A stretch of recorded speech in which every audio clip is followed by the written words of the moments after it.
Good morning everyone. Та бүхэнд өглөөний мэнд хүргэе. Юун түрүүнд энэхүү арга хэмжээг эхлүүлэхээс өмнө сэтгүүл зүйн инновац хөгжлийн үүр дүнгийн хамт олонд талархал илэрхийлье. Бид хөтөлбөрөө боловсруулахдаа сэтгүүл зүйн инновац хөгжлийн үүр төв болон Financial Times сони стратегийн багтай хамтарч ажилласан. Ингээд оролцогч хэвлэлүүдэд тэтгэлэг санхүүжилт олгохдоо дундын ямар нэгэн дамжлаггүй өгч байгаа юм. Хоёрдугаарт хэвлэл мэдээллийн байгууллагуудын удирдлага сургалтанд хамрагдаад өөрсдийн ирээдүйн дүр зураглалаа ямар байхаа төсөөлж тодорхойлох, цаашлаад түүндээ хүрэх стратеги төлөвлөгөөгөө гаргасан. Үүнд шаардлагатай мэдлэг мэдээлэл зөвлөмжийг гаргаж ажиллахад туслан хоорондоо хамтын ажиллагаатай ээлтэй орчин бий болгохыг зорьсон юм. Нийтийн эрх ашигын төлөөх хэвлэл мэдээллийг дэмжих олон улсын сан 2024 оны 9-р сард бидний дараагийн үйл ажиллагаа ямар байх вэ гэдэг зураглалаа гаргасан. Хэдийгээр бид үйл ажиллагаа явуулаад удаагүй байгаа ч гэлээ ингэж ирээдүгөө зурагсан нь цаашдаа сангийн үйл ажиллагааг илүү үр нөлөөтэй болгож алсын хараагаа боломжоор хангах зорилготой юм. Тэгэхээр бид 2026-аас 2028 онд 150 сая долларын санхүүжилтийг санд цуглуулна. Ингэснээр бид 300 гаруй хэвлэл мэдээллийн байгууллагад санхүүжилт олгож тэднийг дэмжих. Цаашлаад хэвлэл мэдээллийн байгууллагуудыг тэтгэх зарчмаар санхүүгийн 10 механизмыг санхүүжүүлэх гэсэн ийм зорилготой ажиллаж байна. Зөвхөн манай сангаас олгож байгаа энэ санхүүжилт нь бусад томоохон байгууллага санхүүжүүлэгчдийг урайлах хөшүүрэг болно гэж бид найдаж байгаа. Тийм учраас бид 300-аас 350 сая долларыг хамтарсан болон бусад орж ирэх санхүүжилтийг хэвлэл мэдээллийн салбар руу оруулна гэдэгтээ итгэлтэй байна. Бид 2023-аас 2034 оны хоорондох 11 жилийн алсын хараагаа 3 жилээр харах юм бол маш өндөр амбицийг өмнөө тавьсан байгааг та бүхэн харж болно. Юун түрүүнд бид гарааны санхүүжилт дээрээ 60 сая долларыг бүрдүүлээд байгаа. Үүнийгээ бид дараагийн 3 жилд 150 сая доллар, дараа нь 240 сая доллар, хамгийн сүүлд нь 400 сая доллар зэрэг бидний нэмэлтээр олох санхүүжилтүүд гэсэн үг. Ингээд бид нийт 4 жилийн хугацаанд 1 тэрбум гаруй долларыг хэвлэл мэдээллийн салбар руу зарцуулна гэх алсын хараа амбицтай ажиллаж байгаа. Тэгэхээр энэ үнийн дүнгийн ярихаас өмнө юун түрүүнд та бүхэнд дуулгах таатай мэдээ байна. 2023 оны эсрэлт ангийнхан маш амжилттай байсны үндсэн дээр нийтийн эрх ашигын төлөө хэвлэл мэдээллийг дэмжих олон улсын сан дараа жилийн сүүлээр хөтөлбөрийн нэмэлт ангийг авнаа. Тэгэхээр энэ хөтөлбөрт өмнө нь хамрагдаж чадаагүй хэвлэл мэдээллийн байгууллагууд дараа жилийн хөтөлбөрийн ангид хамрагдаж оролцогч болох боломжтой юм шүү. Миний эхний асуулт бол та бүгднгээс ч асуумаар байна. Сая өнгөрсөн зүүн сонгуул болж өнгөрсөн. Энэ удаагийн сонгуул өмнөх сонгуулиас юугаараа өөрөөсөн бэ? Мэдээж тэд залуу үеэрөө хандхыг хичээсэн. Зарим намын сонгуулийн сурчлагын хаалттай байсан. Тийм учраас манай баг мэдээлэлдээ илүү хяналттай ажиллахыг хүссэн. Бид бүх мэдээллийг дарахыг бодоагүй. Сонгуулийн сурчлагын үе богино буюу 2-7 хоног гаруй үргэлжилдэг. Энэ богино хугацаанд маш их мэдээлэл цацагддаг. Бүгд залуу үеэрөө хандхыг хүсэж байгаа учраас энэ нь мэдээлэл үү эсвэл сонгуулийн сурчлагаа юу гэдгийг ялахад бэрхшээлтэй байсан. Тийм болохоор бид их хянамга ажиллахыг хичээсэн. Уламжлалт сонингийн хувьд их сонин хүндрэлтэй учирсан саяны дурдсанчлан сонгуулийн маш богино хугацаанд өрсөлдөж байгаа намууд бусад сувгуудыг түлхүү ашиглаж байсан. Засгийн газраас намуудын талаарх сурталчилгаа явуулах болон мэдээлэл түгээх хугацааг богиносгосон. Тэгээд намууд өмнө нь дурдсанчлан илүү залуу үеийн сонгогч нарт хандахыг хүссэн учраас Facebook, Instagram гэх мэтчилэн платформуд руу хандаж байсан. Тийм болохоор уламжлалт хэвлэл мэдээллийн хэрэгсэл рүү тийм ч их ажил орж ирээгүй. Энэ ч утгаараа засгийн газраас маш нарийн шаардлага тавьж байсан. Уламжлалт маш залуу зорилттой бүлэг рүү чиглэсэн зэрэг өөр 6 байгууллагатай ажиллахад Монголын медиа зах зээлийн экосистемийг хэр байна гэж харж байна. Ямар боломжийг эндээс олж харсан бэ? Маш гайхалтай хамгийн чухал асуулт байна. Олон улсын сангийн хувьд бид хэвлэл мэдээллийн 6 байгууллагатай хамтраад медиа компанийн эдийн засгийн тогтвортой байдлыг бий болгохоор зорж байгаа. Бусад орнуудад хэрэгжиж байгаа байгууллагуудтай харьцуулахад Монголынх маш сайн явж байгаа. Бусад бүс нутагтай харьцуулахад суурь нь энд байгаад байна. Бүрэн арчилсан байдал, хэвлэл мэдээллийн эрх чөлөөтэй байдал гээд ийм сайн нөхцлүүдтэй байгаа нь өсөн дэвжих таатай нөхцөл байна гэсэн үг. За энд оролцож байгаа хэвлэл мэдээллийн байгууллагууд шинийг зохион бүтээх тэмүүлэл, өөрчлөлт гаргах боломжийг гартаа аваад ирээдүйн талаар гэрэлтэйгээр харж чадж байгаа. Хэвлэл мэдээллийн байгууллагын 3 жилийн зорилго дотор нь нийтийн эрх ашигын мэдэх хэрэгт нь яаж үйлчлэх вэ гэдэг агуулгыг энэ эрх ашигтаа тогтвортой үйлчилсээр байхын тулд санхүүгээ яаж тогтвортой авч явах вэ гэсэн энэ хоёр дахь агуулгыг тэгээд энэ мэдээлэлээ олон нийтэд яаж илүү үр дүнтэй хүргэх вэ гэсэн гурав дахь агуулгыг базаад үндсэндээ нэг өгүүлбэрээр илэрхийлж байгаа.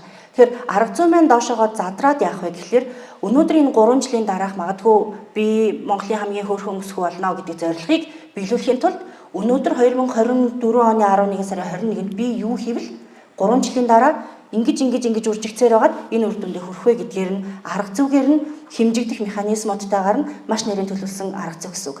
Тэгэхээр одоо бол манай 6 байгууллага маань яг энэ арга зүйний дагуу маш тодорхой зорилгоудаа тодорхойлцсон. Тэгээд магадгүй өнөөдөр энэ арга хэмжээнд оролцож байгаа маань 3 жилийн дараа тэр алтан гац зорилго хэрэгжихэд яаж нөлөөлөх вэ гэдэг маш тодорхой тэр зам холбоосоо харж чадж байгаа гэсэн үг.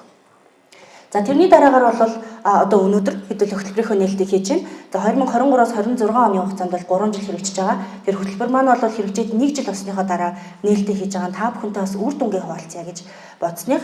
За тэгээ 2026 онд хөтөлбөрийн хаалт маань явах нь байна. Тэгэхээр энэ удаагийн эхлэлтийн хөтөлбөрийн хаалт маань бол 2026 онд явна. Тэгээ сая бас та бүхэн нэгэн сайхан мэдээд болгосон дараагийн эхлэлт бас авагт харуулж байна. Тэгэхээр тэрнийх маань ингээд сунгаад явна гэсэн үг байна. За хөтөлбөрийн бүрэлдэхүүн хэсэг. Ер нь тэгээд яг тийм мөнгө өгөө болчих юм уу? Тэгээд нэг алтан гац зорилго тодорхойлж өгөх юм шиг байна гэж ах шиг байна. Гэдэг асуулт гэж магадгүй тий. Тэгэхээр энэ хөтөлбөр маань үндсэндээ 3 бүрэлдэхүүн хэсэгтэй гэж хэлж болно. Нэгдүгээр олон улсын сангийн олгож байгаа тэтгэлийн санхүүжилт байгаа. За тэтгэлийн санхүүжилтийг хэрхэн яаж зарцуулах тал дээр Financial Times сонины одоо стратегийн зөвлөх баг FT Strategies багаас менежментийн зөвлөх үйлчилгээг бас өгч байгаа. За буцаагаад бас алтан гац зорилго маань цаг хугацаанд хэрэгжиж гинөө магадгүй одоо юу гэдэг зарим үйл ажиллагаа хойшилсан бол түүнд юу нөлөөлсөн бэ?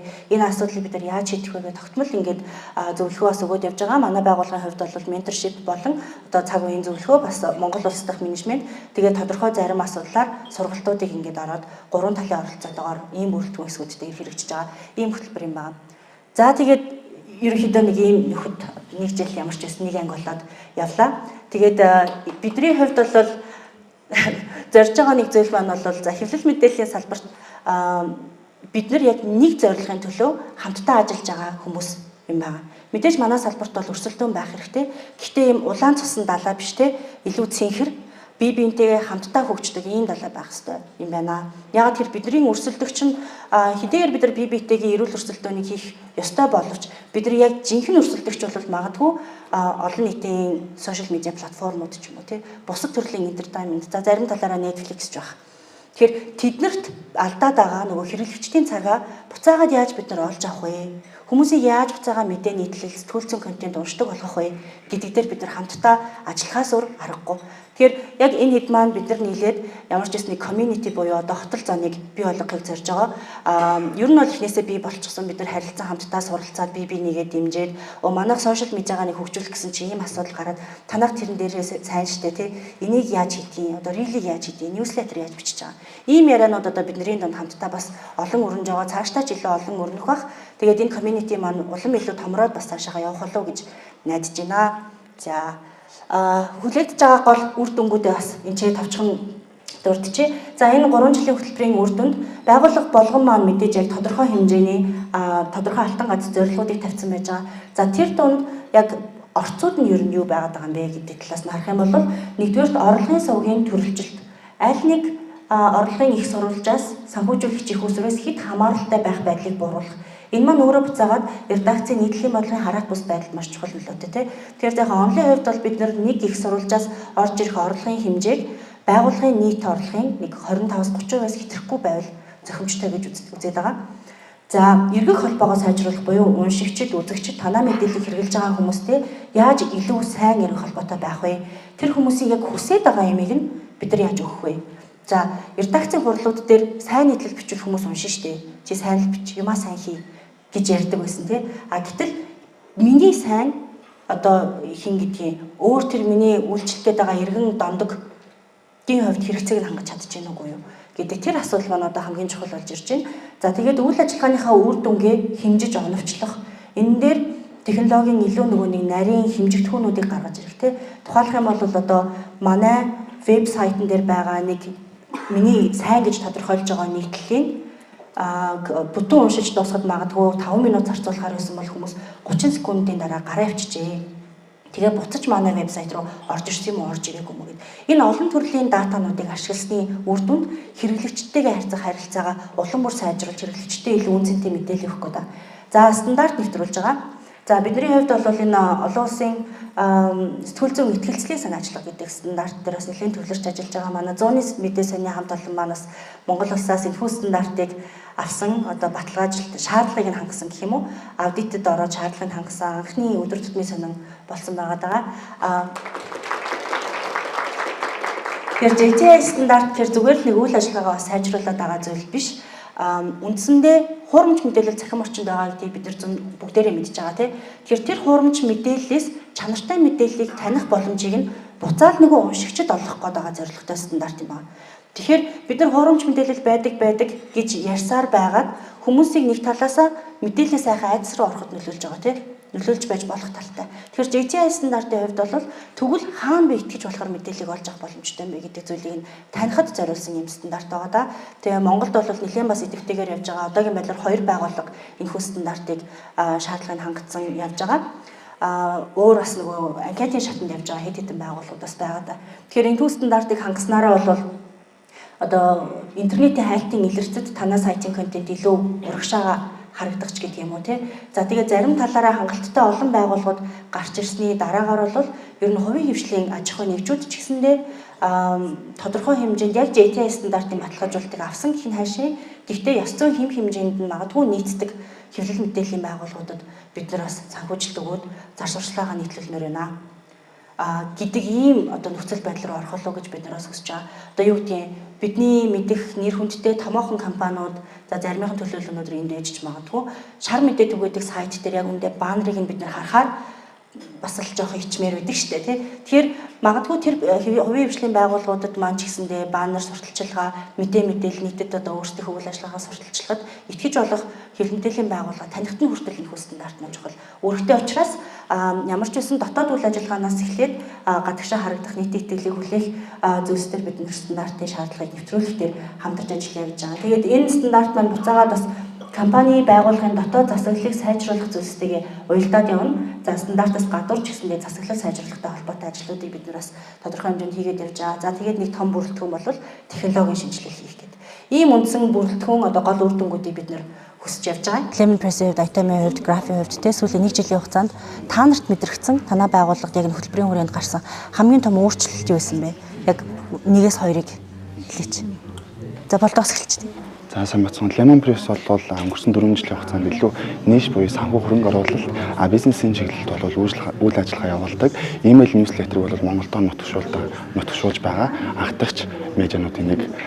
Бид нэр хөтөлбөрт хамрагдсан 1 жилийн хугацаанд бол сүүлд анзаарч байхна бид нар бол илүү паблик буюу олон нийт рүү чиглэсэн мэдээлэл нийгэм болон эдийн засаг руу илүү хөрвсөн чиглэсэн тийм бодлогыг бол редакц болон контентын бодлогоо шингээж өгч байгаа. Үүнийхээ хүрээнд бол бид хэд өөрсдийн алсын аргыг дахин тодорхойлох, мөн дээрээс нь өөрсдийн баримталж байгаа бодлогыг өдөр тутмын үйл ажиллагаанд шингээх талаар илүү суралцаад үүнийг хэрэгжүүлээд явж байгаа гэж бол ажиглаж байгаа.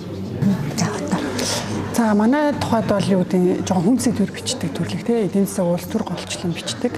Хөтөлбөрт хамрагдсанаар бид нэр одоо шин залуу уншигч хэрэглэгч рүүгээ ямар платформоор дамжуулаад одоо өөрсдөө бэлтгэж байгаа мэдээллийг хөнгөн хурдан шуурга хүргэх вэ гэдэг дээр бас суралцаад явж байна. Өөр одоо юу гэдэг Facebook, Twitter гэдгээр бэлтгэсэн мэдээлэлээ дамжуулдаг байсан бол өөр залуучууд хэрэгжилж байгаа одоо өөр платформыг яаж хүргэх вэ гэдэгтээ бас суралцаад явж байгаа нэг давуу тал болж байна. Хоёр дахь юм бол ер нь бид нар одоо энэ сая дээр ихтгэлдүүлэлтээр чи яриглаа. Ингээд хэвлэл мэдээллийн салбар ингээл ер нь үйл явдалтай хөөгдөл ингээд маш завгүй өдөр хоногийн ингээл өнгөрөөгөл ажиллаад явдаг. Гэтэл нөгөө судалгаан дээр суурилсан шийдвэр гаргалт айгуу чухал юм аа. Ер нь ямар ч байгууллагын тухайд одоо бид нар ингээл үйл явдалтай хөдөлгөөд ажилладаг гэдээ явахад бас байгууллага цаашаа алсаа хараа ирээдүй бол байхгүй.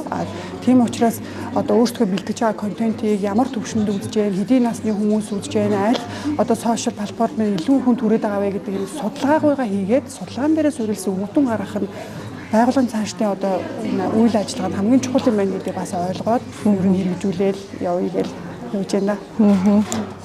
Зөвхөн манай хувьд одоо бидний үндсэндээ нөгөө эзлэл хамгаалж илүү сошиал платформ дээр ингэж ажилладаг байсан. Хөтөлбөр тамирчсанаас хойш бол бид илүү мэрэгжлийн редакц гэж илүү одоо нийтлэл гэх юм уу одоо энэ зүйлүүд дээр илүү сайт төлөв болж ингэж ажиллаж яаж хамгийн том орлого олж байгаа. Үүний дагаад мэдээж биднийг ингээд уншигчдын бүлэг гэх юм уу насны бүлэг юм уу энэ маань бас өөрсдөө үйлчлж байгаа. Тэгээ ийм том давуу талтай байна. Хилэндэлийн байгууллагууд маань нөгөө зорилтод зах зээлээ олон нийт гэдэг ингээд тодорхойлчингууд шууд өрсөлдөх юм шиг ингээд харагдаад байдаг. Гэтэ яг нэг зүйлийн төлөө ингээд нэг хүний л анхаарлыг авах гал ингээд бүгд өрсөлдөд байгаа юм шиг харагдах боловч зорилтод зах зээл ингээд хуваагаад харангуут магадгүй Улаанбаатарын одоо нэг хэдэн иргэн дунд шаал өөр зах зээл дээр байршиж байгаагаа ингээд ялгаж харах юм боломж бас бүрдэж байгаа юм шиг санагдаад байна тийм.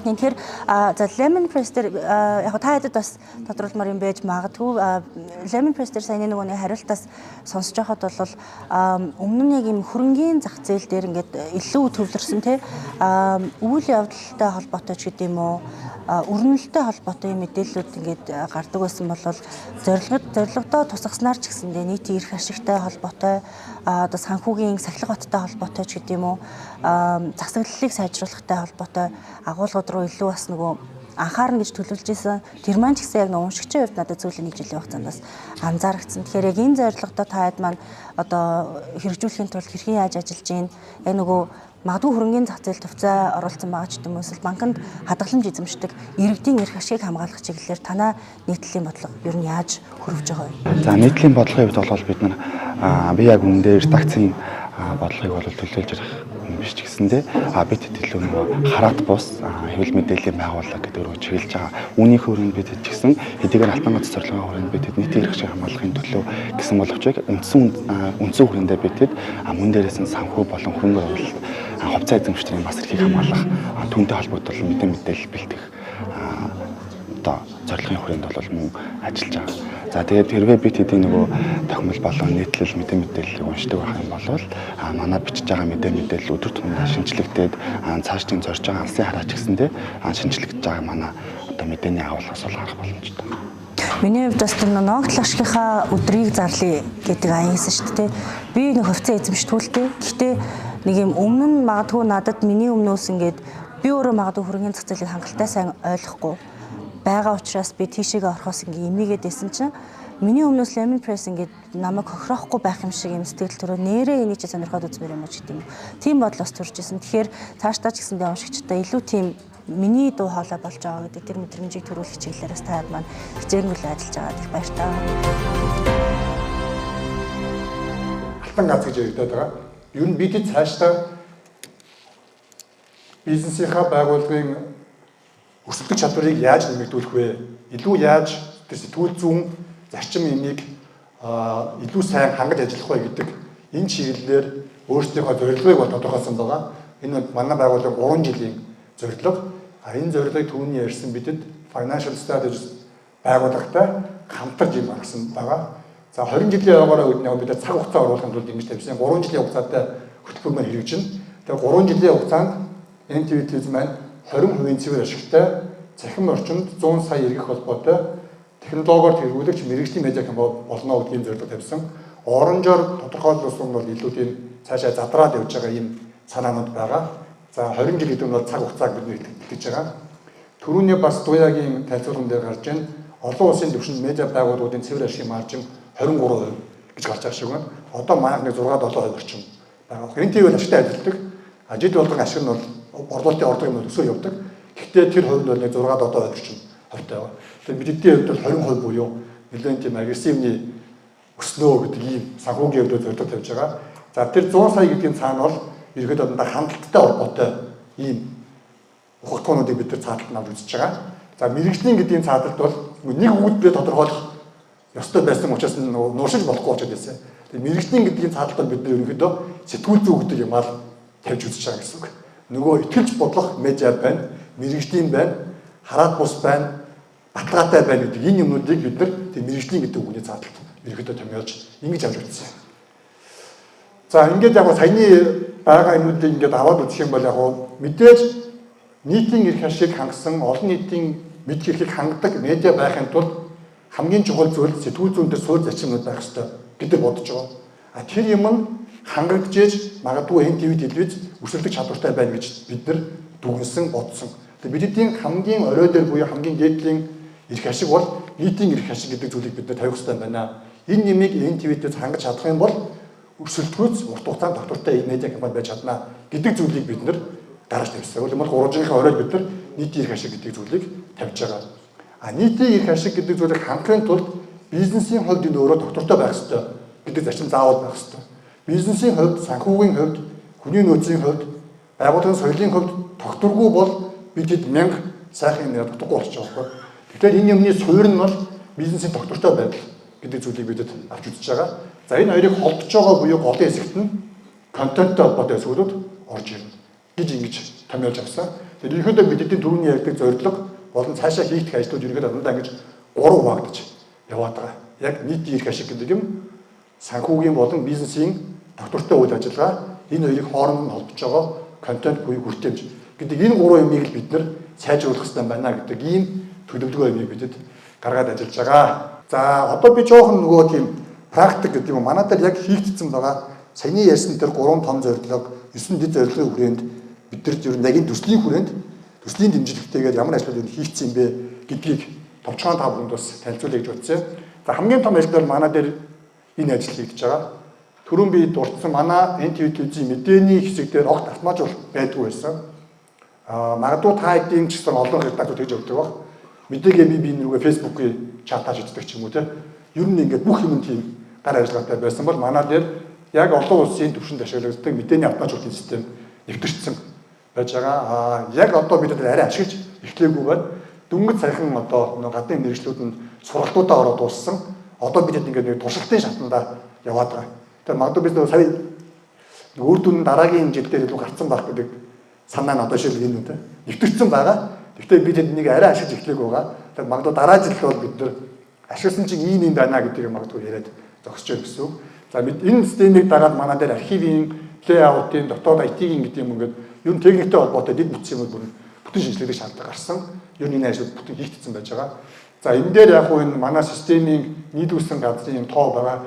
Энэ системийг нэвтрүүлснээр бол ер нь нөгөө мэдээлэл хийж байгаа тэр цаг маань бол нэг 30 орчим хувиар багасна.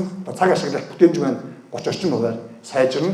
Хурд маань бол бүр 60-аас 70% хурдан ийм редакц болно. Бид ийм хүлээлт бидэрт байгаа. Тэгэхээр энийг дагаад манай редакцийн, манай телевизийн өрсөлдөх чадвар нэмэгдэнэ. Энийг дагаад нөгөө олон нийтийн мэддэг эрхийг хангах энэ чадвар маань маш сайжирнаа гэж бид нар бодож байгаа. За мөн дагаад манай дээр нөгөө вебсайтын маань үйл ажиллагаанууд бас нэлээд сайжраад технологийн шинжилгээнүүд бас хийгдэж явж байгаа. За төсөл хамрагдсан 6 байгууллагын хамгийн отхон хөлбөмбөлийн мэдээллийн байгууллага гэж байгаа. Тэр дундаа бас хамгийн отхон оролцогч нь өөрөө гэж төрөлхөл тэр онцлж хэлжсэн шүү дээ. Тэгэхээр танай байгууллагын хувьд одоо төсөл хамрагдсанаар ямар өөрчлөлтүүд гарч ийн сайнлаар хэлж байна. Манай байгууллага ч одоо яг доктортой үйл ажиллагаа явуулаад 2 жилийн л нөр үзэж байгаа хгүй. Тэгэхээр яг 2 жилийн хугацаанд ингээд явуулсан юугасаа хойшоо одоо үзүүлэлтээсээ ингээд яг хөтөлбөрт хамрагдаад ингээд явангууд манайх бол ер нь бол манай өсөлт пуужинцэн гэж хэлж болно. Одоо зорилгоодтай нөгөө хүрэх тэр юунууд манай нэг алхам алхмаар биш нэлээд том алхмаар ингээд явцсан. Жишээлх юм бол одоо манай хүний нөөцийн асуудал маань жишээл тухайн үедээ хүн багтай бид нөгөө мэрэгжлийн редакц арай болоогүй байсан. Тийм үедээ бид яг одоо харах юм бол 2 дахин одоо хүний нөөц маань ихсэн. Дээрээс нь доктортой ажиллах хугацаа нь нэлээд уртассан харагдаж байгаа. Эргэж одоо багассан гэж хэлж болно. За мөн манай орлого маань энэ оны эхний 3 удирлын байдлаар 43% нэмэгдсэн байгаа. За энэ орлого ингэж нэмэгдсэн шалтгаан гэх юм бол бид нөгөө 2 жилийн хугацаанд тийм ч олон бас хамтын ажиллагаатай байгууллага одоо холбогдож чадаагүй. Тэгээд хөтөлбөрт хамрагдсан 1 жилийн хугацаанд бол энэ хамтын ажиллагаатай байгууллагууд хувь хүнийхээ одоо тоог нь илүү ихсгэсний улмаас одоо орлогоо бас нэмэгдүүлж чадсан гэж бодож байна. Нийт эрх ашигын төлөв талаас тийм. Манайх нөгөө брэнд контентороо дамжуулан нийтийн эрх ашигын төлөө одоо сэдв нийтлэл ингээд бичих одоо талаар зорилт дээр тусгасан байсан. Тэгээ бид хэд яг энэ одоо үйл ажиллагаанд оролцохын өмнөхөн ингээд ер нь юу хийвэгээд эргээд харсан чинь ер нь нийтийн эрх ашигын төлөө бүтээсэн брэнд контентын тоо 5 дахин нэмэгдсэн ийм үзүүлэлттэй байна.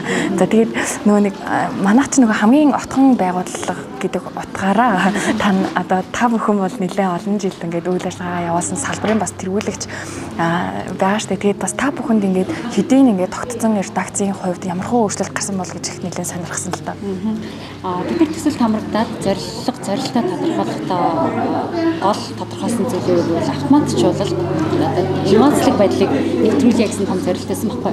Энэ одоо мэдээний редакцид ямар хамаатай юм бэ гэхээр мэдээний автоматжуулалтыг бид нэр нэвтрүүлж байгаа. Энэ бол одоо мэдээний редакц болгоны одоо мөрөөдлөөсөн зүйл гэж бодож байгаа. Бидний хувьд мөрөөдлөөсөн мөрөөдөлт бол хүрч чадсан гэсэн хамрагдсанаар хүний хөдөлмөрийг хөнгөвчлсөн одоо илүү их зарцуулдаг гэсэн цагийг багасгах чадсан юм автоматжуулалтыг нэвтрүүлж байгаа.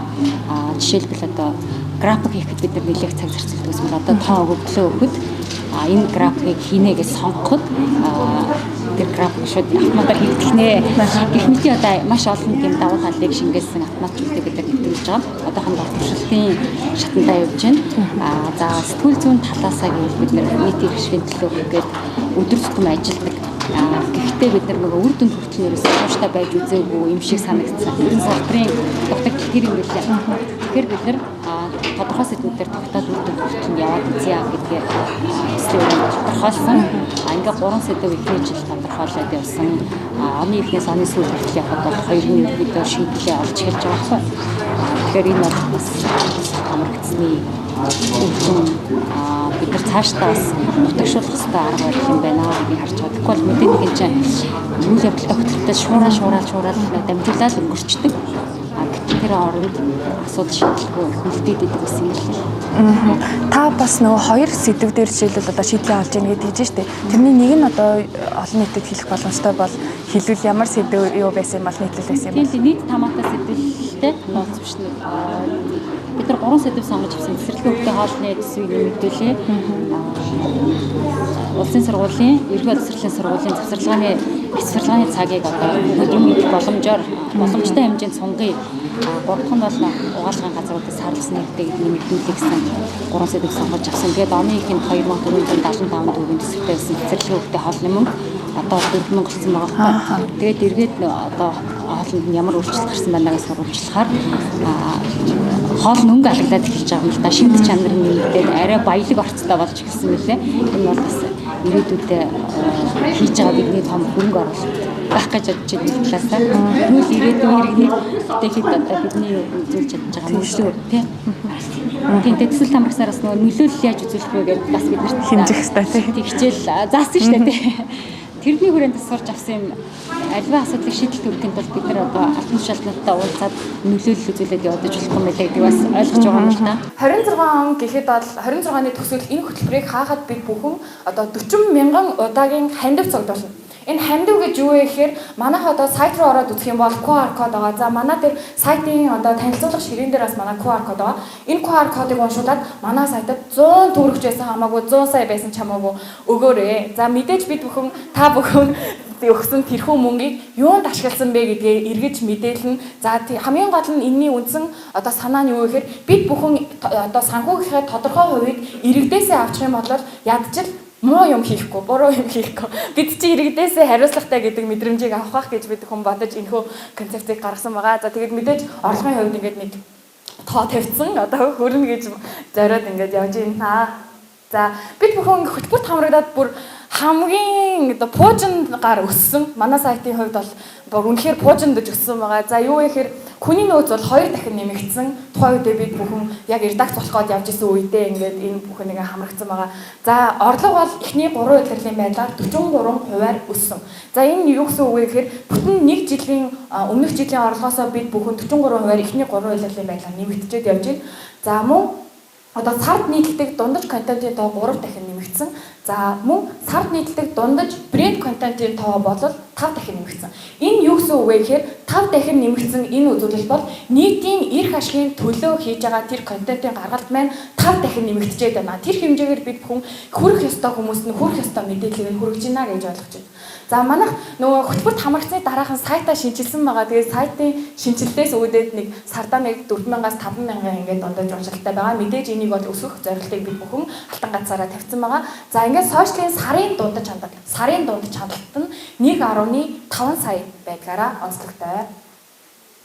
За ингээд энэхүү илтгэлийг бэлтжих хүрээндээ бид бүхэн бол одоо ингээд мэрэгжлийн редакц ингээд үнэхээр босноо гэдэг асуултыг өөрсдөөсөө ингээд асуулаа. Тэгээд ер нь болоод яг явж гинэ гэдэг хариултыг хэлж байгаа. За бид бүхэн мэрэгжлийн редакц гэж юу хэлээд байгаа юм бэ гэхээр сэтгүүл зүйн мэрэгжлийн үйл ажиллагааг тогтмол явуулдаг, бодлого төлөвлөлттэй, хүний нөөцтэй тий редакцийн бодлоготой мэрэгжлийн ёс зүйн одоо хэм хэмжээг барьж ажилладаг ийм газрыг болвол мэрэгжлийн редакц гэдэг юм байна. Манай байгуулагдаад 2 жил болж байна. 1 жилийн хугацаанд нь бол энэ хөтөлбөрт ингээ хамрагдж байна. Энэ бүхнийг би хэд даваад эхний алхмаа бол хийчлээ. Одоо дараагийн алхам руугаа ингээд явж байна. Уншигчид бас биднэрт амар хөрхөн урмын үг өгдөг. Энэ юу гэхээр ард иргэдэд хэрэгтэй гэсэн мэдээллийг ойлгомжтой хүргэх баярлалаа. Урааны талаар хийсэн контентийг чинь үзээд ингээд олон жил бодож байсан бодол маань өөрчлөгдсөн. Ингээд бид нар л ингээд нөгөө чат бичдэг байхгүй юу? Instagram энтрээр. Тэгээ айгүй хөрхөн би тэд бас тэрнээс нурам авдаг. Тэгээд танаа юмыг яг гүйлгээд уншихад сайхан гудгаад уншигдах юм аа гэж голгаад уншигдана гэдэг. Энэ бас амар гоё санагдсан. Та үнэхээр креатив хандах юм аа. Бидэн зориулж ингэж гоё хийдэг гэхээр ингээ уншихгүй байхын ингээ аргагүй болж байна. Тэгэд энэ бол айгүй нөгөө эргэх холбоог ингээ үүсгэж байгаа гэж санагдсан надад. Яг тэр ингээд гоё харагддаг мөртлөө гоё агуулгатай тийм контентыг уншихаар хүн яалтчгүй надад зориулаад хийчих гэдэг мэдрэмжийг төрүүлдэг юм байна гэж бодсон. За бидний гэсэн хүсэл ерөн тийм байсан. Яаж юу н олон нийт рүү одоо чиглэх вэ гэдэгтээ нэг 3 одоо арга барилаар ер нь яг одоо үйл ажиллагаа явуулаад нэг идэвхтэй үзэж байна. Нэгдүгээрт нь бол бүтээгдэхүүнийхаа төрөлжүүлэлтийг, хоёрт нь бол одоо дотоодынхаа процессыг сайжруулах, гуравт нь илүү технологийн хөгжүүлэлт хийнэ гэж зорж байна. За тэгээд цаг бага байгаа болохоор би эдгээр нэгээр нь явах одоо зүйлсээ зүгээр зургаар бас харуулъя гэж бодож байна. За нэгт одоо бүтээгдэхүүний төрөлжүүлэлт гэдэг нь бид хэд бол мэдээж одоо educational хүнд хэрэг болох үз контент руу зорж ажиллана гэж. Хоёрдугаарт нь investigative journalism буюу эдний бидний хувьд бас өндөр түвшний сэтгүүл зүй хийх одоо хараахан очоогүй байгаа ч гэсэн тодорхой хэмжээний өөрийнхөө сэдвтэй ойртсон одоо сэдвүүд дээр бол аливаалах нухацтай ажиллая. Жишээ нь одоо банкуудын тайлан одоо төсөв одоо компаниудын хоорондын дийлүүдийг бол бидэд аливаалах эрт гаргах гэж хичээж байгаа. За 3 дугаарх нь бол илүү original content буюу гадны зах зээлийн мэдэхээс илүүтэй дотоодын зах зээлийнхаа мэдээллүүдийг гаргах их зорж байна.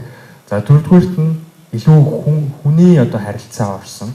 Өмнө нь бол тохиомлын цаанаас хэдэн бач гал одоо юм бичээ явуулаад байдаг байсан бол одоо бол илүү өөрсдийн гэсэн нүүр царайг одоо зах зээлд бас гаргах гэж хичээж байна. Тэр нь мэдээж энэ лайв, аудио, видео хилцүүлэг, ивент зэрэг зүйлсээр одоо хийхээр зорж байна. За мөн илүү одоо холбоо тий connection бидэнд бас хэрэгтэй байна гэж харж байгаа. Ялангуяа мэрэгжлийн институт байгууллагуудтай хамтрая. Байгууллагууд бидэнд өөрсдөө одоо мэдээлэл өгдөг тийм итгэхүйц их сурвалж нь болёо. Гол одоо партнеруудтайгаа байнгын харилцаатай байя. Тэдгээр мэдээлэл өгүүлж солилцчихё. Эцсийн дүндээ бизнесийн санхүүгийн зах зээл бол илүү мэдээлэл дээр ялангуяа одоо тоон дээр суурилж явж байгаа учраас бид байнга харилцаа үүсгэх хэрэгтэй байна. За эцэст нь бол илүү видео, visual контентуудаа нэмэгдүүлъя гэж зорж байна. Мэдээж одоо түрүү ярьсанчлан би чи өөрөө сэтгүүл зүйн туршлага байхгүй учраас энэ чиглэлийн туршлагатай газраас одоо зөвлөх үйлчлэгээ авах те зөв тийш чиглүүлүүлэх хүсэл бол байсан. Тэгээд аз болж одоо энэ хөтөлбөрийг одоо хэрэгжиж байгааг энэ нийлэн дээр л мэдсэн л дээ. Тэгээд одоо тухайн хөтөлбөрт одоо хамрагдах хүсэлтэй өгөөд явж байна. За гарсан өөрчлөлтийн хувьд бол мэдээ шал өөр байгаа. Одоо ялангуяа энэ хөтөлбөрийн одоо гол санхүүжүүлэгч нь International Fund for Public Interest Media одоо хөтөлбөрийг энэ зохицуулагч бол одоо NES Center гэж байгаа боловч яг зөвлөх гол үйлчлэгийг бол Financial Times Strategies гэдэг тэр компанийн хувьд бол өөрөө энэ бизнес эдийн засгийн чиглэлийн одоо сэтгүүл зүй дотор бол бараг дэлхийн хамгийн мууган компаниудын нэг. Тэгэхээр хэдий одоо яг редакцийн төвшөнд одоо Financial Times-тай одоо ойрхон ажиллах боломж одоо гараагүйч яг ийм байгууллагын бүтцийн хувьд ч юм уу ерөнхийдөө медиа компани стратегийн хувьд бол хамаагүй туршлагатай компани л байгаа юм л да. Тэгэхээр манайд бол маш их туршлагыг бол одоо богино хугацаанд өгөх боломж гарч байгаа. Тэрэнд л одоо маш их баяртай байгаа. Олон улсын хөтөлбөрт хамрагдаад бид нар 3 жилийн стратеги төлөвлөгөөгөө баталсан. За 3 жилийн хугацаанд Айтами ерөө ямар үр дүнд хүрэх гээд байгаа юм бэ гэдгээ довч та бүхэн танилцуулъя. За 26 оны эцэс гэхэд бид нар нийтийн эрх ашигын төлөө контентын тоогоо нэмж бүртгэлтэй эрхлэгчийн тоо 100,000 төгрөгийн гэсэн юм том тоо тавьсан. За борлуулалтын сувгаа тэлэх замаар жилийн орлогоо бид нар өнөөдрийн түвшнээс 2.5 дахин нэмэгдүүлнэ гэж тооцсон байгаа. За энэ тодорхой зорилго Алтан гац зөв чигдээ хүрэхийн тулд тодорхой 3 зорилго төвшүүлсэн. За бид нар сард нийтээр ашигын төлөө нийтэлж байгаа одоо контентын тоогоо тогтмол 10 түүнээс дээш тоонд барьж авна. Энэ нь өөрөө эргээд редакцийн доктортой үйл ажиллагааг хангахад чухал нөлөөтэй гэж үзсэн. За сарын нийт уншигчдын тог 600 мянган төгрөг. За үүнийхээ 15-аас 20%-ийг үнэн ч уншигч буюу бид нар хэрэглэгч болгоно гэдэг ийм маш том бас зорилго тавьшуулсан. За нийт орлогын 80-аас багагүй хувийг контентын борлуулалт, зар сурталчилгаа болон төлбөртэй хэрэглэгчээс олох орлогоос бүрдүүлдэг болно гэдээ бас л нэлээд том зорилго тавьсан. За одоо ингээд энэ зорилготой хүрэхийн тулд бид нар тодорхой таамаглал ямар арга замаар хүрэх юм бэ гэдэг тодорхой санаачлалууд төвшүүлэн стратеги төлөвлөгөө гэдэг юм баталсан. Одоо энэ төлөвлөгөөгөө хэрэгжүүлээд ажиллаж байна гэсэн үг.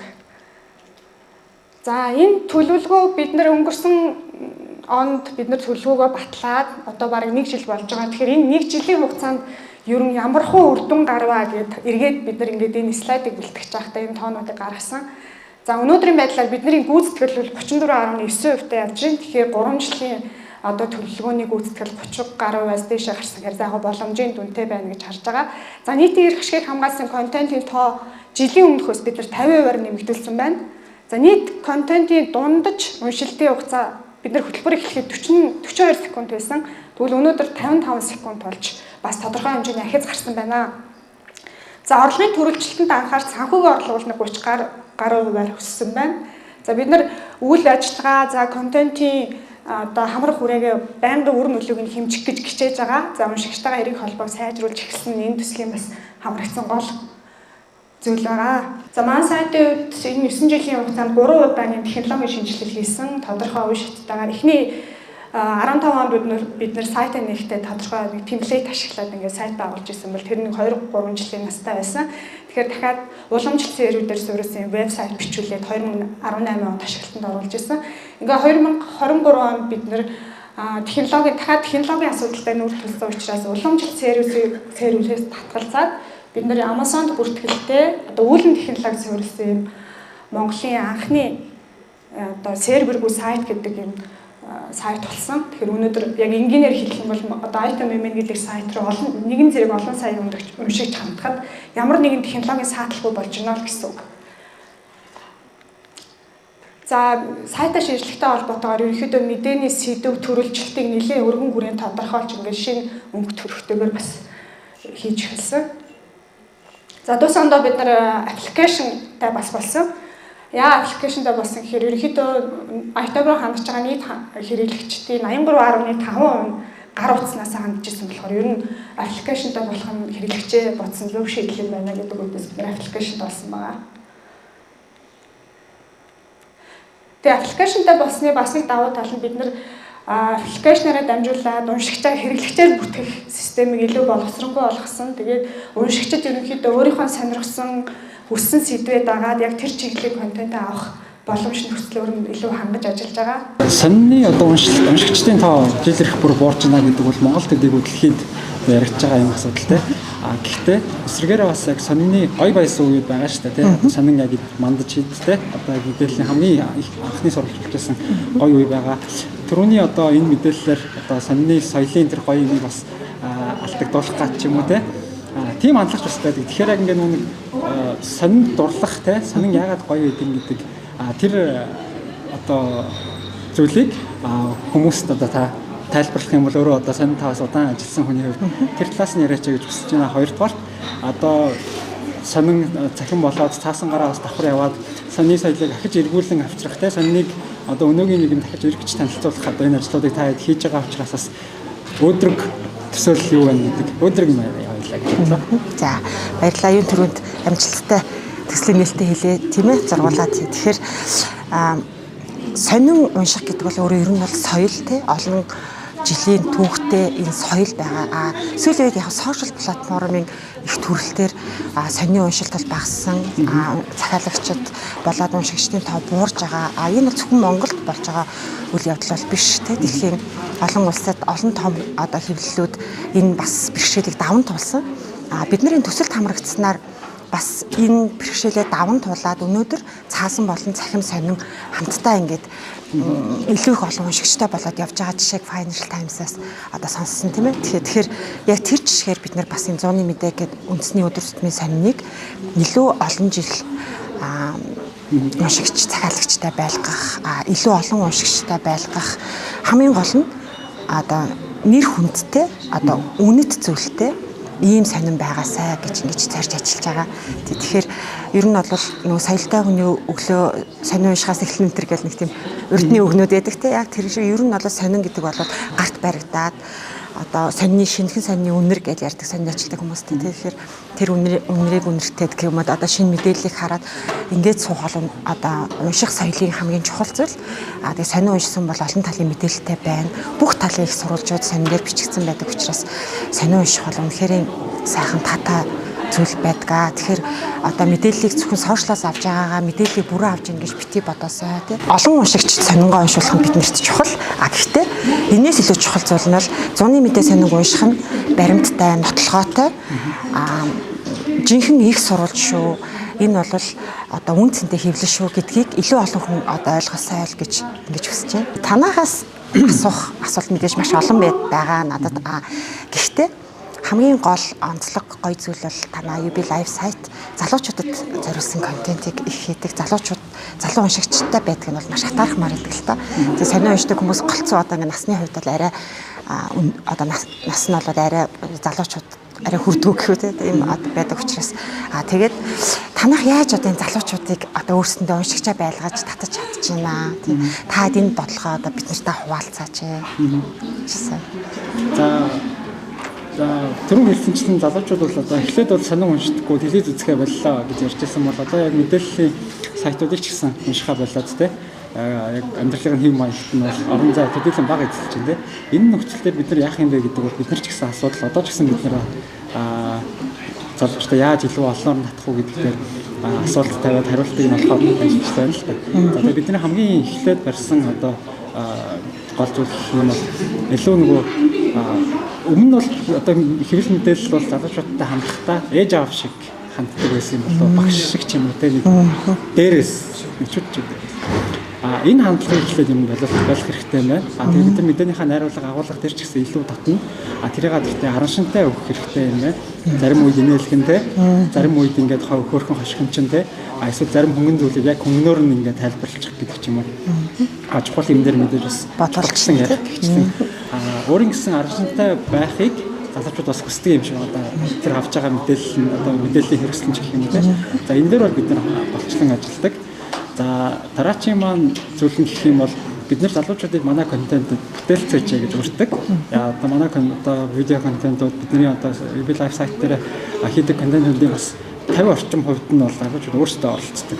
Эдгээр бичсэн бид нар комментуудыг ашигладаг. Тэдний бичсэн одоо үзэл бодлыг бид нар хэрэглэдэг. За бид нар гудамжаар яваад дуу асуудаг, кино асуудаг. За энэ нь бол ингээ өнгөц харахаар ингээ дуртай дуугийн киног нь асуугаад байгаа юм шиг хэрнээ. Тэдний тэр дуртай гэж байгаа кино, дуртай гэж байгаа дунд нь үзэл санаа байгаад байдаг. Ямар одоо нийгмийг хүсэж байгаа юм те. Тэр баатар нь киноны баатар нь яагаад таалагдсан ч юм. Тэр киноны үйл явдал яагаад сэтгэлийн одоо сэтгэлийн ингэж одоо хөдөлгсөн гэдэг энд нийгмийн асуудал явждаг гихчлэн ч юм уу те. Одоо бид нар чинь залуучуудыг заавал ингээ улс төр эдийн засаг ярьсангүйгээд энийг үзэл бодлохгүй юм. Эдгээр үзэл бодлоо илэрхийлэхгүй юм да. Гэтэл өөр байдлаар илэрхийлээд байдаг.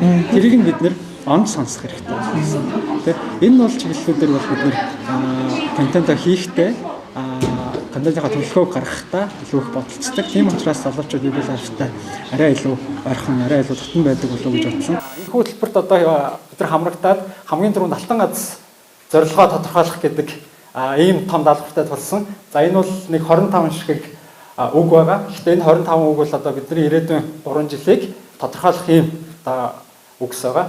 За энэ дээр бол яг би тоонуудын төр дарчсан байгаа. Амжилтанд хүрэхээр та хэд бахархалтайгаар зарлана гэж бодож байгаа.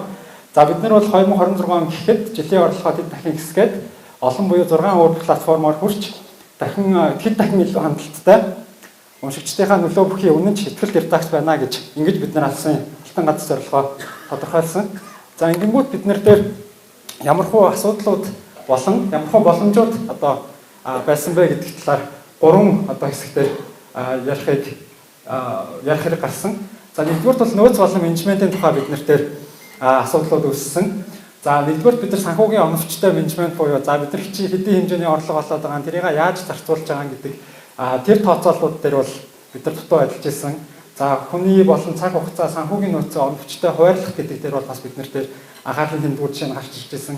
За мөрөөдлийн жагсаалтаа системтэйгээр нэвтрүүлэх гэдэг энэ бас манай дээр том асуудал болж ирсэн. За бид нар бол ингээд залуу уншигч нартай зориулаад гой контентууд, гой санаанууд зөндөө гардаг. Энийг гадтай системтэйгээр одоо яаж нэвтрүүлэх юм бэ?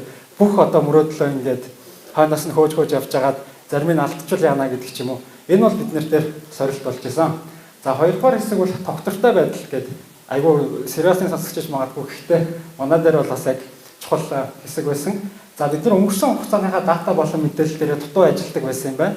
Одоо 8 жилийн хугацаанд бид нар ямар контентууд маань хүмүүс сайн хүрч ирсэн, юугаа бид нар алдсан гэдэг тийм бүх талын датан дээр их дутуу ажиллаж ирсэн байна гэдэг бол энэ Алтан гац зорилгоо одоо тодорхойлох хавцад харагдаж ирсэн. За алдаанаасаа суралцаад оноогоо улам лавшруулах гэдэг бас бид нарт тулгарч ирсэн. За тогтмол өрсөлдөлтийг тооцоолж контентын тогтмол байдлыг хангах гэдэг энэ бас их том хэсэг байсан. За бид нар бол ингээд ер нь бол анхны гараанаасаа одоо хүрсэн ингээд замаа харахаар ер нь бас болцсон юм шиг те бас тодорхой хэмжээний алхмууд хийцэн юм шиг хэрнээ энэ нь яг тогтвортой байсан уу те цаашдаа бид нар ирээдүгөө харахад бас энэ нөхцөлд тогтвортой байгаа юу гэдэг дээр бид нараас асуулт тавих хэрэг гарсан. За 3 дугаар харилцаа гэдэг. За UB Life одоо сайтын хувьд бол бид нар уншигчдынхаа итгэлтэй дотн найз нь байна гэж өөрийгөө ер нь тэгж хичээдэг. Тэгэхээр бид нар сайн найз байж чадж байгаа юу, яг найз нь байх гэдэг тэр зорилгоо санаж байгаа юу гэдгээ эргэж харсан. За олон төрлийн платформуудын онцлог тохируулсан бид нар контентуудаа хүргэх гэдэг дээр бас биднэрт шинэ зүйл байсан. За одоо зарим найз маань бол сонирн байтугай вебсайт уншихаа болсон байна. Яг хэрэгтэй чухал мэдээллүүдийг ерөөсөө авахаа болсон байна. Тэр найзууд маань болохоор Instagram, YouTube дээр ингээд TikTok дээр богинорсон байж байгаа. Энэ тохиолдолд бид нар яаж хүрэх юм бэ? Зүгээр нэг мэдээгээ хийчихэд тэрийг одоо ижлэхэн ижлэхэн зурагтайгаар бүх одоо Twitter руу, Facebook, Instagram руу, TikTok руу өгөөд авах юм уу гэдэг энэ асуултууд бид нар хариулах хэрэг болсон. За жилийн хугацаанд бид нар дээр хөтөлбөрийн 3 жилийн хугацаанд үргэлжлэн бид нар бол дахиад цаашаа амьдрна. За 1 жилийн хугацаанд бид нар ямар үр дүнгууд гарсан бэ гэдгийг тоогоор энд гаргалаа. За нэгдүгээр нийгмийн сүлжээний нийт одоо орчинд нийт дагагчдын тоо жилийн дотор 14.62%-аар өссөн. Энэ бол бидний хувьд их том үзүүлэлт гэж бид нар харж байгаа. За энэ дээр бол Facebook, Threads, Instagram, Twitter, TikTok, YouTube гэсэн энэ сувгуудаа бид нар оруулж үзсэн. За хоёрдугаар UB Life сайт руу маань давтаж ханддаг хэрэглэгчийн тоо сүүлийн 1 жилийн дотор 33%-аар нэмэгдсэн. За энэ бол яг нэг удаа манай контентыг ингэж одоо Facebook-оор тэнж авч яхад нь дарж байгаа биш. Яг манайх руу UB Life руу зорж ороод дахин одоо манай мэдээ контентуудыг уншиж байгаа хэрэглэгчдийн тоо ингэж өссөн нь бас бидний хувьд чухал тоо санагдаж байгаа. За бид нар интерактив контентынхаа тоог сард 7 болгож нэмээд мөн видео контентуудынхаа давтамжийг нэмэгдүүлсэн. За одоогоор бид нар манай одоо түрүүний дурдсан 6 платформ дээр өдөрт нэг видео контентууд ороод явж байгаа. За тэгээд манай YouTube дахь дагагчдын тоо одоогоор 30,000 болж энэ жилийн хувьд нэмэгдсэн. Тэгээ энэ бол бас бидний хувьд их том тоо. Тэгээд цаашдаа бас бид нар зорж байгаа хэрэгжүүлэхээр бодож байгаа бас зүйлсүүд зөндөө байгаа. За хөтөлбөр хэрэгжээд бид нар юу сурваа гэхээр бид нар 400 хэвлэл мэдээлэлээс 3 шатны шалгаруултыг даваад ингээд тэнцэн 6 байгууллагын нэг болсон. Тэгээ энэ хөтөлбөрт бид нар уламжлалт хэвлэлийг төлөөлж байгаа учраас цаашаага бидний энэ туршлага уламжлалт хэвлэл мэдээллийн хэрэгслийг шинэ өөрчлөлтөд яаж явах вэ гэдэг дээр бас тодорхой хэмжээний туршлага юм болох болов гэдэг үднээсээ бид нар бас энд орсон байгаа гэж ойлгож байгаа тийм. За хөтөлбөр хэрэгжээд бид юу сурах гэхээр нийт эрх ашигыг хамгаалсан сайн судлагдсан 90 сурвалжлах бүтээлийн тоог нэмэгдүүл чанар хүртээмжийг сайжруулж нийтлийнхаа үр нөлөөг нийгэмд үзүүлнэ гэдэг энэ бол бидний Алтан гац зорилготой уялдаж байгаа. За бид нар энд өнгөрсөн хугацаанд бол одоо 3 сэдвийн хүрээнд 14 хоног тутам тогтмол үр нөлөөг нь хэмжих гэдэг байдлаар бол ажиллаж ирсэн. За сонины эдийн тухайд ер нь бол сонины сэтгүүлчдийн тухайд ч гэдэг юм уу эндээс бид нэг алдаагаа олж харсан. Бид нар нийтлээ бичээд сонин дээр хэвлэлтэй гарчлаа. Өө за болчлоо гэдээ орчдөг. Бүтээлийн маань хувь заяа цаашаа явж байгаа юм бэ, хэдэн хүн уншиж байгаа юм бэ, хэн ямар реакцтай байгаа юм бэ гэдгийг хэмжиж чаддгүй. Тэгвэл бид нэр үр нөлөөгөө хэмжих гэдэг юм дээр бол илүү анхаарал бас яаж сайжруулах вэ гэдэг гэдэг юмн дээр сэтгүүл зүйн мэрэгжлийн багш нар сэтгүүл зүйн ангийн оюутнуудын дунд хилцүүлэг зохион байгуулах хэлбэрээр бол бас эхний хагас жилд ажилласан бүтээлүүдээр ажиллаж үзсэн. За энэ дээр бол одоо манай сэтгүүл зүйн багш нарын манай одоо нийтлүүдэд өгсөн үнэлгээ байгаа. Энэ дагуу бид нар бас ажилтнуудаа сургалт явуулаад дараачийн бүтээлүүдээ сайжруулахаа гэдэг юмыг явсан байгаа. За энэ бол одоо манай нэг нийтлэл бол харагдаж байна.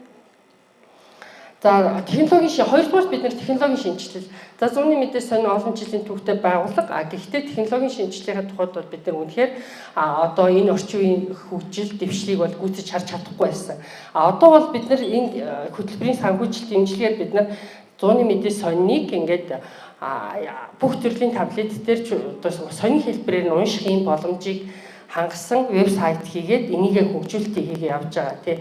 Бусад техник технологийн шинжилгээгч бол бас хийсэн. Энэ хийсэн ажлуудын маань үр дүн болгож дараа арай илүү тодорхой гарах болов гэж бодож байна. За 3-дугаар эргэх холбоо. Эргэх холбоотой асуудал сая манай өмнөх хоёр хүний ярьсан дээр ч гэсэн гарч ирсэн. Бид нар хэн ямар үзэл бодолтой, хэн бидний бичснийг зөвшөөрч, хэн бидний бичсэн дээр эсрэг саналтай байгаа ямар бид зөв юм хийсэн юм уу, буруу юм хийсэн юм уу гэдэг юм дээрээ эргэх холбоо байхгүй байсан. Тэгвэл одоо бид нар дараачийнхаа, уншигчийнхаа хандлага, санаа бодол, хариу үйлдэлийг судалж хэмжсэн үндсэндээ дараагийн нийтлэл сурвалжлагатай бол тусгах замаар эргэх холбоо бий болгож хамтарч ажиллахад бол суралцж явж байгаа тийм. За дөрөвдүгээрх нь бол зууны мэдээ сонин одоо энэ цэгэр тэмдэглэлтэй босыг та бүхэн харсан түрүүнд уяа бол танилцуулсан. За энд бол бид нар яг энэ бол бидний энэ хөтөлбөрт хамрагдсны бас нэг үр дүн. Бид нэр хэрвээ энэ хөтөлбөрт хамрагдаж зөвлөх үйлчилгээ авч ийм боломж байгаа гэдгийг мэдээгүй бол 2018 оноос хойш гарсан сэтгүүл зүйн ихтгэлийн санаачлагыг зүгээр мэдээг нь уншаал өнгөрөөд байх байсан.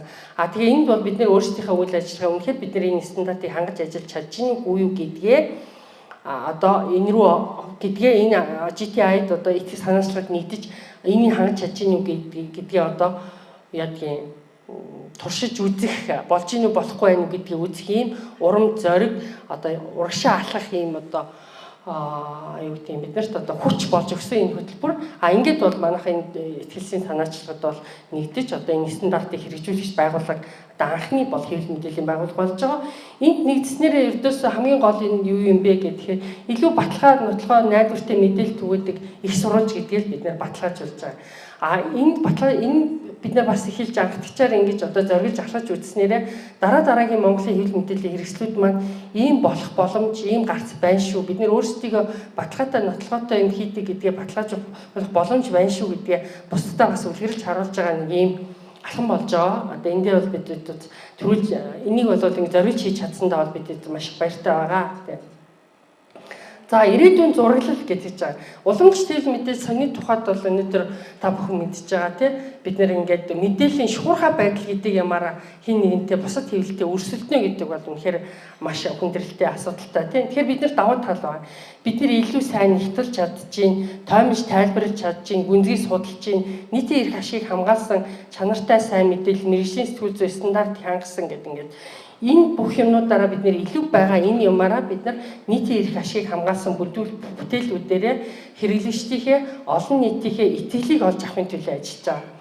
Тэгэхээр энэ давуу талаа бид нэр ашиглаад цааснаас цахим руу хийж байгаа шилжилтүүдийг бид одоо хийж гин туршиж гин алхамаар урагшилж гин бид нар дараагийн удаад бол бас арай илүү тодорхой зүйлүүдтэй байх болов гэж бодож байна. Тэгэхээр бид нар цааснаас цахим руу хийх шилжилтийг олон улсын жишгт нийцийн хэлбэрээр хийж чадсанаар санхүүгийн хувьд тогтвортой байдлыг бий болгож чадсан. Нийгэм улс төрийн мэдээллийн нөлөө бүхий их сурвалж байна гэдэг алтан гац зорилготой хүрэхэд бол чухал алхам болж байна гэж үзэж байгаа. Энэ дээр бол бид нар ер нь нөгөө бид нар алтан гац зорилготой хүрнэ гэж ингэж үзэж байгаа. Тэгэхээр технологийн шинжилэлд биднэрт илүү том боломжуудыг бий болгож байна. Монгол улсад өнөөдөр 2 сая хүн гар утас сэргийлж байна гэдэг чинь тэдний 70% нь ухаалаг гар утас сэргийлж байна. Тэгвэл энэ өөрөө биднэрт хүн болгоны гар утсанд өөрсдийнхээ мэдээллийг хүргэх боломжийг олгож байна. Тэгвэл бид нар энэ боломжийг өнөөдөр энэ хөтөлбөрт хамрагдаад дэмжлэг аваад технологийнхаа шинжилгээг хийж чадсанаар тэр ухаалаг гар утас сэргийлж байгаа 70% хэрэгжилж байгаа 2 сая хүний тэр ухаалаг утас хэрэгжилж байгаа 70% нь бид нэр өөрийнхөө мэдээг сониноор нь мэдээг нэг ширхэг мэдээгээр нь бүр нэг өгүүлбэрээр нь ч юм уу хүргэх ийм боломжийг бий болгож байгааро энэ өнөөдрийн энэ технологийн шинжилэл маань манай Алдсан ганц зорилгод хүрэхэд бол одоо ийм гол түлхүүр болж байгаа юм аа.